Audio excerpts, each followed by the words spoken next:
To find the volume, I selected 3 vector and put them in component form. These are my 3 vector. They started at the origin 0, 0, and these are the factor and component form. The volume is going to be the value of the determinant, negative 1, 2, 2, 2, 0, 1, 1, 2, negative 1. Here, all what I want you to do, multiply the first row by positive 1, negative 1, positive 1.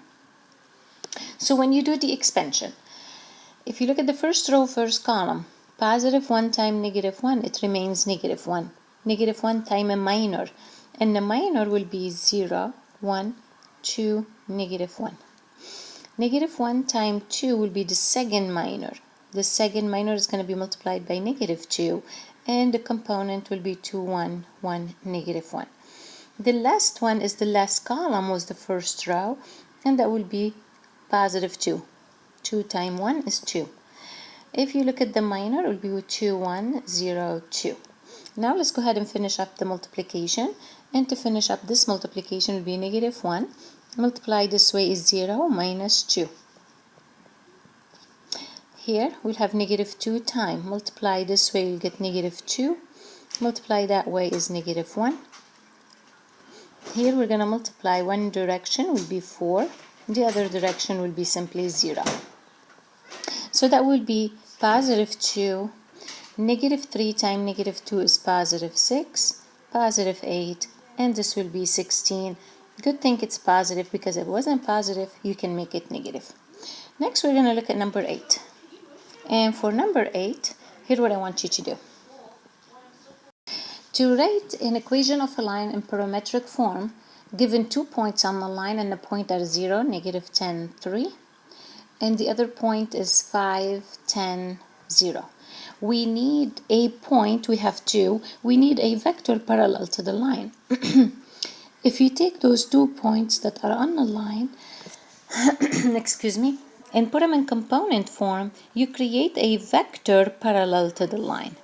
So to put that vector in component form, that vector is going to be terminal minus initial for all 3 components, and the vector will be 5, 20, negative 3. We're going to call this one ABC. We're going to pick one of the points and call it x1, y1, z1.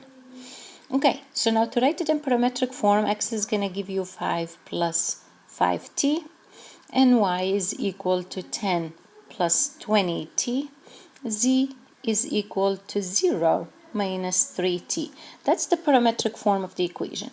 If you choose to put it in symmetrical form, it's going to be x over 5 is equal to y plus 10 over 20, which is equal to z minus 3 over negative 3. Here I selected a different point. Part B. Write an equation of a line that goes through the point 1, 2, 3, which we're going to call x1, y1, z1, and it's already parallel to a vector that's given to you, negative 2, 5 over 2, and 1/3. The only thing I need you to recognize here is this vector is going to be your ABC. However, when we write an equation of a vector, I don't want it to be in fraction form. Can I multiply the whole vector by the common denominator and make it a little bit longer? The common denominator is 6. If I multiply a vector by 6, it's okay. You're not changing anything. You're just making the vector a little bit longer. It's still parallel to the line. So that would be negative 12. 6 times 5 will be 30 over 2, which is 15. 6 times 1/3 is going to be a 2. So the equation of the line is going to be x is equal 1 minus 12t, y is equal to 2 plus 15t, and z is equal to 3 plus 2t. If you choose to put it in a symmetrical form, x minus 1 over negative 12 is equal to y minus 2 over 15, which is equal z minus 3 over 2. All right, part C. Part C, we write an equation of a line that goes through the point 3, 2, 1, which we're going to call them x1, y1, z1, and the line happened to be parallel to a second line, and the line is given to you in symmetrical form, x minus 1 over 2 equal y over 1, which is equal to z minus 3 over negative 3. If you look at the denominator of that line, it's a vector parallel to the line. That vector is going to be called ABC. It's 2, 1, negative 3. Since the lines are parallel, I'm going to use this vector because it's parallel to the other line and write the equation of the line. So x is equal to 3 plus 2t, y is equal to 2 plus 1t, and z is equal to 1 minus 3t. In symmetrical form will be x minus 3 over negative 2, y minus 2 over 1, and z minus 1 over negative 3. Okay, for part D, we have to write an equation of a line that goes through the point negative 4, 5, 2, and it's perpendicular to the plane negative x plus 2y plus z equal to 5. Now, keep in mind, here is the visual of it. You have a line perpendicular to the plane. We want a vector parallel to the line. Another vector that could be parallel to the plane is this vector here, negative 1, 2, 1. This vector, we know it's perpendicular to this plane. However, it's parallel to the line. So we're going to use this vector to write the equation of the line. X equal negative 4 minus t, and y equal 5 plus 2t, and z is equal to 2 plus 1t. To write it in symmetrical form, it's going to be, I don't have the points in front of me anymore. Okay, so it's going to be, maybe hopefully I can fit it in, x plus 4 over negative 1, y minus 5 over 2, and then z minus 2 over 1. Done.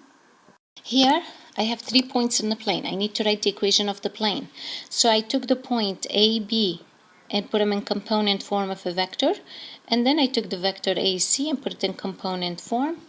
AB turned out to be 5, negative 2, and AC happened to be 3, 5, 2. Do terminal minus initial for each one of those.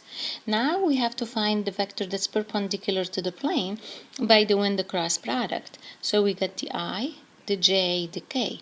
5, negative 2, 3, 5, and 2. Change the sign on the first row, and then here only you have to change it on the J. Do the expansion, take your time. I'm going to give you the answer, and the answer is going to be 0i minus 16j plus 40k. So the vector perpendicular to the plane is 0, negative 16, 40. I'm going to use this vector as ABC, one of those 3 points that came up ahead. I'm going to pick maybe point A, and then write the equation of the plane. And the point A in this case was negative 1, 3, 4. So that was my x1, y1, z1. The equation of the plane is going to be 0 times x plus 1, which doesn't have any point on right in it, y minus 3 plus 40, z minus 4. Okay, to simplify this, we'll give you negative 16y plus 40z, and then here you'll have 48, and here you will have negative 160. To simplify this equation, and just make sure the leading coefficient is not negative, and then you have to reduce the common factor. So I went ahead and divided by negative 8. Dividing by negative 8 here, negative 8 here, and negative 8 on all of these. And so the equation will be x minus y plus 2z minus 12 is equal to 0. Okay, next.